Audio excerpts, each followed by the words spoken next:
Բարելույս սիրելի հայրենակիցներ, որոշել եմ այս ֆորմատով անդրադառնալ վերջերս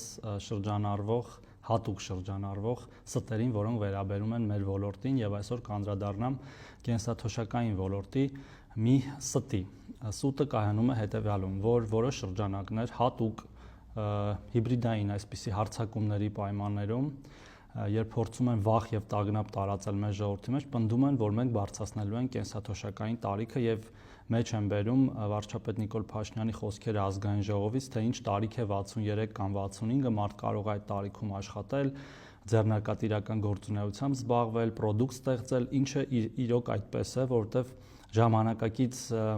գիտությունը, բժշկությունը թույլ է տալիս մեզ ապրել շատ ավելի երկար եւ առողջ լինել շատ ավելի երկար տարիներ եւ այո, նաեւ աշխատել եւ այսօր էլ մենք ունենք տասնյակ հազարավոր, եթե ոչ 100 հազարավոր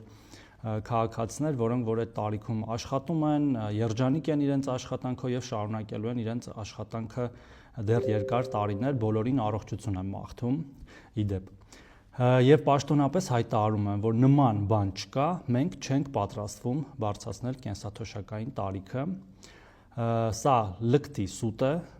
կան նաև այլ ստեր, որոնց հաջորդիվ կանդրադառնամ։ Լավ եղեք, լավ օր բոլորի, լավ աշխատանքային շաբաթ։